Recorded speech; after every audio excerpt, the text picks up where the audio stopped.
Assalamualaikum warahmatullahi wabarakatuh. Bismillahirrahmanirrahim. Walhamdulillah wa syukurillah. Wassalatu wassalamu ala rasulillah. La haula wa la quwata illa billah. Amma ba'd.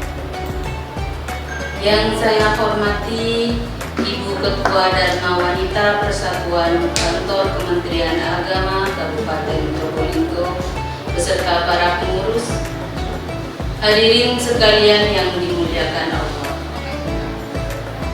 Puji syukur alhamdulillah kita panjatkan kehadiran Allah Subhanahu wa taala atas rahmat dan hidayahnya kita masih diberikan sehat walafiat, sehingga masih bisa melaksanakan kegiatan rutin kita, utamanya ibadah puasa di bulan Ramadan. Sholawat dan salam semoga senantiasa tercurahkan keharibaan baginda Nabi Muhammad SAW yang telah mengantarkan kita minaz zulumati ila nur. Hadirin pemirsa yang berbahagia, kita layak bersyukur kepada Allah terlahir dalam keadaan Islam dan tumbuh serta berinteraksi bersama dengan komunitas-komunitas yang banyak menganut agama Islam. Kita bersyukur sholat kita tenang, ibadah puasa kita nyaman, dan ibadah lainnya yang tidak ada halangan dan gangguan. Tentu ini adalah bagian nikmat Allah yang patut kita syukuri. Namun hadirin pemirsa yang berbahagia, tahukah kita bagaimana kita berislam? Nenek moyang kita beragama Islam dan melakukan tradisi-tradisi yang kental dengan keislaman.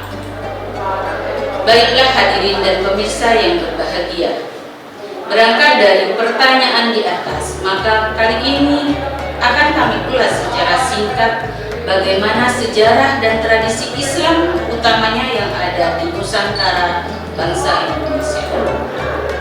Tradisi dalam kamus antropologi sama dengan adat istiadat, yakni kebiasaan-kebiasaan yang bersifat maksi religius dari kehidupan suatu penduduk asli yang meliputi mengenai nilai-nilai budaya, norma-norma, hukum, dan aturan-aturan yang saling berkaitan, dan kemudian menjadi suatu sistem atau peraturan yang sudah mantap serta mencakup segala konsepsi sistem budaya dari suatu kebudayaan untuk mengatur tindakan sosial.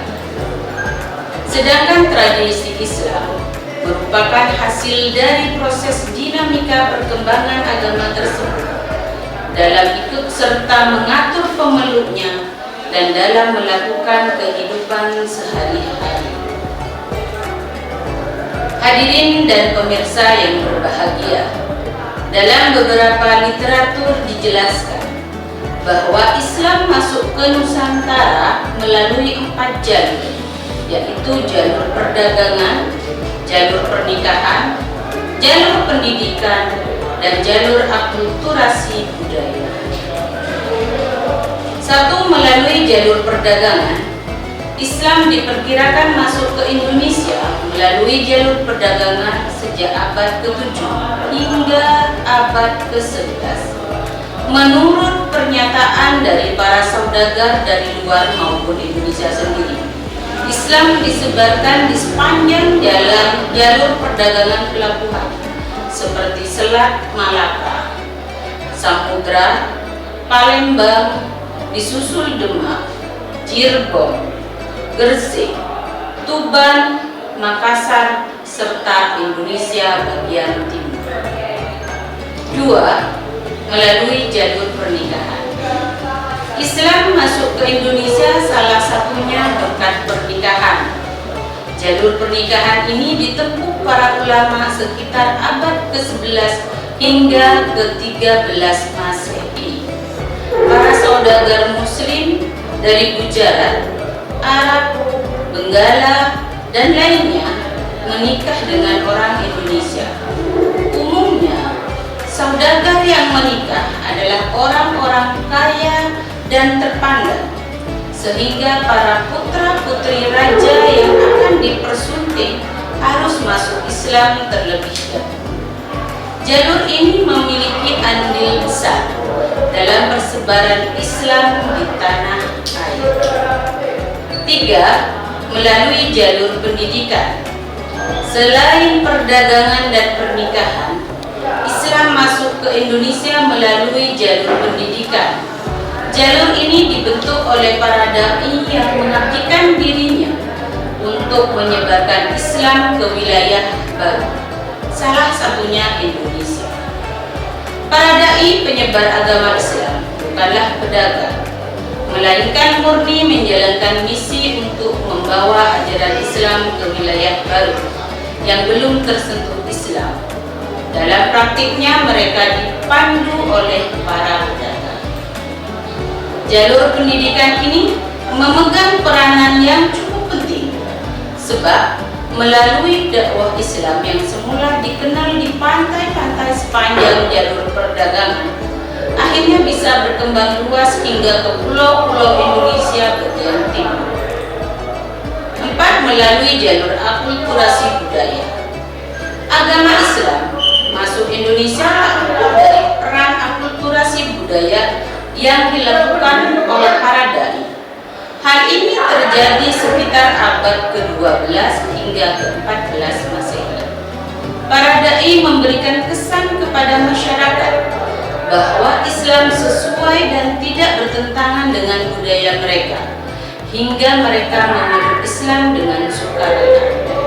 Cara dakwah ini dilakukan oleh Wali Songo atau 9 wali penyebar Islam Jawa.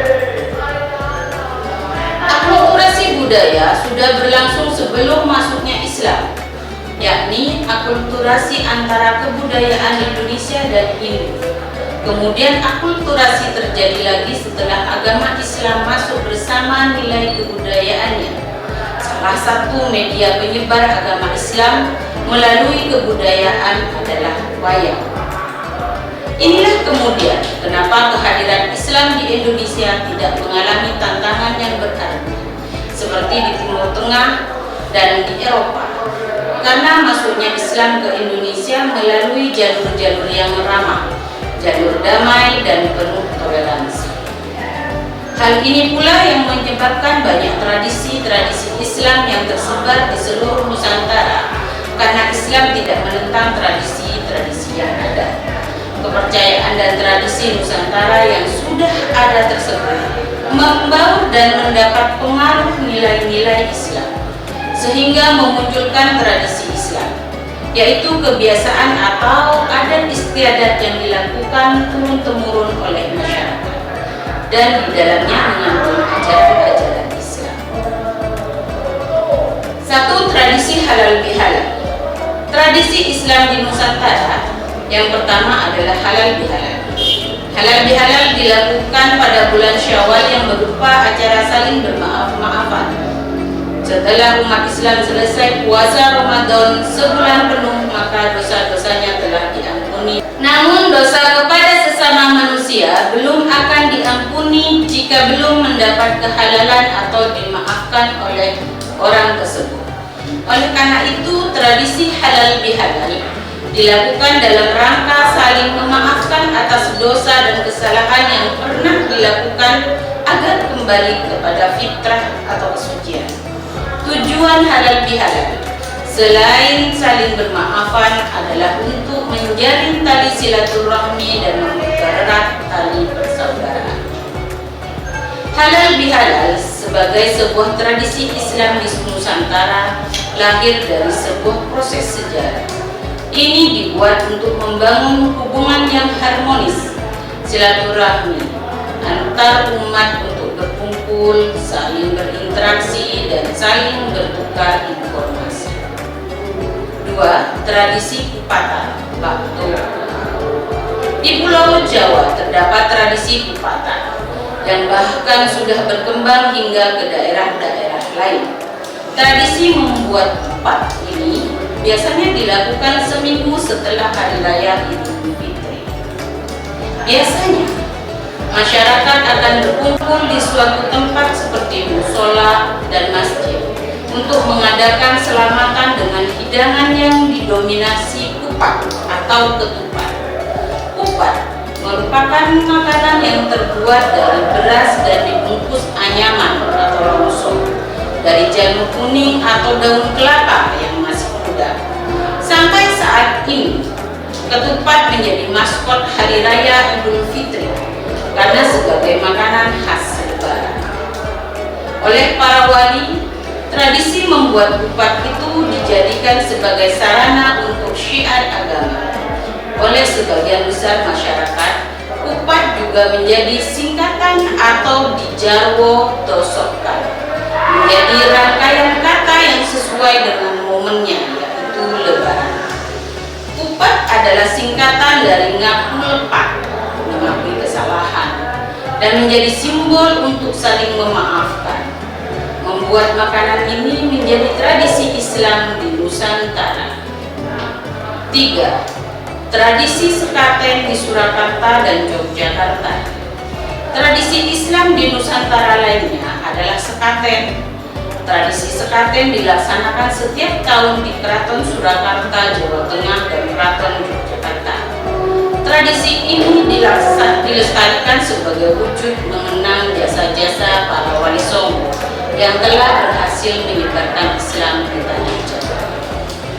Peringatan yang lazim dinamai Maulid Nabi itu oleh para wali disebut sekaten, yang berasal dari kata syahadatain atau dua kalimat syahadat. Tradisi ini sebagai sarana penyebaran agama Islam yang pada mulanya dilakukan oleh Sunan Bonang. Dahulu, setiap Sunan Bonang membunyikan gamelan diselingi dengan lagu-lagu yang berisi ajaran agama Islam, serta setiap pergantian pukulan gamelan diselingi dengan membaca syahadat. Jadi, sekaten diadakan untuk melaksanakan dan melestarikan tradisi para wali dalam memperingati kelahiran Nabi Muhammad SAW.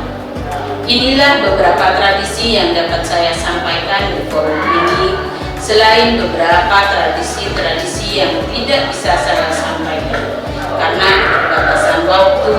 Sedikit yang saya sampaikan semoga ada guna dan manfaatnya.